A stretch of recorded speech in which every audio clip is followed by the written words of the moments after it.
अस्सलाम वालेकुम dear students, कैसे हैं आप? ठीक है सब। क्लास आज मैं आपको यूनिट 8 पोएम पीस की समरी पढ़ाऊंगी। इसकी जो पोइटेस्ट है that is a female poet और इसके दो स्टेंजा हैं। फर्स्ट स्टेंजा में विंड को डिस्ट्रक्टिव इफ़ेक्ट के तौर पे लिया गया है और सेकंड स्टेंजा में विंड को पैशनेट लवर के तौर पे लिया गया है। समरी का क्वेश्चन आपके फाइनल एग्ज़ाम में 5 नंबर का आता है। अगर आपने इसमें कोटेशन और इसको अच्छे तरीके से हाईलाइट करके लिखा हो तो आपके फुल मार्क्स भी आ सकते हैं। So let's start the summary now. The poem peace, नज़म अमन, written by doctor Hartman. Hartman ने लिखी है। Describes two natural aspect of wind, wind के दो पहलुओं को उजागर करती है। स्टॉर्म एंड पीस, तूफ़ान और अमन। Doctor Sylvia Hartman was born in 1959। 1959 में ये पैदा हुई। Sylvia Hartman lived and worked in the United Kingdom since 1978। 1978 तक इसने यूनाइटेड किंगडम में काम किया। She is also known under the pen name Starfield. Starfield के नाम से भी ये जानी जाती हैं। Which she uses mostly for her fiction work. Fiction कहते हैं नसर निगारी को। अपने नसर निगारी के वर्क में जो इसने काम किया। She has special test for psychology and spiritual sciences. Psychology, नफ्सियात और स्पिरिचुअल साइंसेस के लिए इसका काम ज़्यादा अहमियत का हामिल है। शी यूजेस डिफरेंट इमेजेस या इमेजनरी इन हर पोइट्री। इसने अपनी शायरी में मुख्तलिफ इमेजनरी इमेजेस यूज़ किए हैं। Peace is a metaphorical thought provoking and moralising poem. Peace जो है इसकी एक बहुत ही इम्पोर्टेंट पोएम है।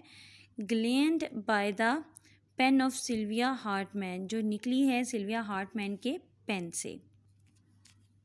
हाँ जी, आगे देखें। कोटेशन है। वी मेक वार, हम जंगें लड़ते हैं। That we may live in peace, ताकि हम अमन के साथ रह सकें। In the first stanza the poetess explain the cruel role of wind. Cruel जालिम रोल विंड का एक्सप्लेन करती है।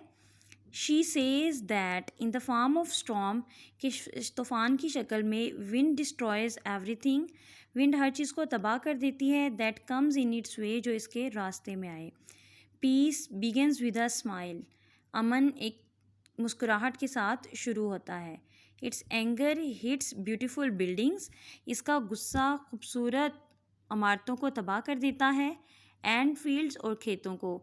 It grounds the wonderful works of man, ये ख़त्म कर देती है इंसान के खूबसूरत कामों को। इट रूइंस एवरीथिंग, रूइंस का मतलब है तबाह कर देना। एवरीथिंग हर चीज़ को, ये हर चीज़ को तबाह कर देती है। That comes in it's range, जो इसकी रेंज में आए। आफ्टर डिस्ट्रॉइंग, तबाही के बाद। इट स्वीप्स, ये साफ़ कर देती है। द ब्रोकन पीसेस, टूटे हुए निशानों को। And spread here and there, और उनको यहाँ वहाँ फैला देती है। Peace cannot be kept by force, it can only be achieved by understanding. ये कोटेशन है। आगे देखें। In second stanza the poetess describe the sweet aspect of wind. Here wind has taken the form of gentle breeze, एक नरम मिजाज ठंडी हवा बन चुकी है। The poetess says that what she has describe before is not the reality, इसने क्या पहले बताया वो हकीकत नहीं थी। The reality of the poem lies in fact in its gentleness and peace, जो पोएम की रियलिटी है वो इसकी जेंटलनेस है और वो पीस में पे मुश्तमिल है। वी हैव नो पीस, हमारे पास अमन नहीं। इट इज़ बिकॉज, क्योंकि। वी हैव फॉरगॉटन, हम भुला चुके हैं। That we belong to each other, कि हम एक दूसरे से बिलोंग करते हैं। देखिए जी, ये कोटेशन क्यों लगाई, ये कहता है कि अगर पीस ना हो तो इसका ये मतलब है कि अगर हर तरफ अमन, इसका ये मतलब है कि if we have no peace it is because we have forgotten that we have belong to each other. अगर हमारे पास अमन नहीं तो हम भूल चुके हैं कि हम एक दूसरे से ताल्लुक़ रखते हैं, हम एक सोसाइटी में रहते हैं। ठीक है, यानी आप एक दूसरे से मिले जुलेंगे तो ही आपको कुछ पता चलेगा। आगे देखिए जी। It gives life to birds, birds कहते हैं कॉम्पल, ये कॉम्पल को ज़िंदगी देती है, बर्ड्स एंड ह्यूमंस, इंसानों को और परिंदों को। The bright sky looks so blue and cloudless, bright sky जो है ब्लू और क्लाउडलेस नज़र आता है। There is peace and quietness everywhere, only only the mild and faint whisper of breeze can be heard somewhere at a distance.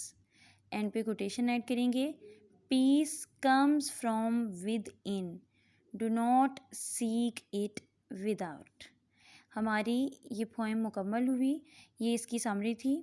Hope so आप इसको अच्छा सा याद करेंगे, दुआओं में याद रखिएगा। अल्लाह हाफिज़।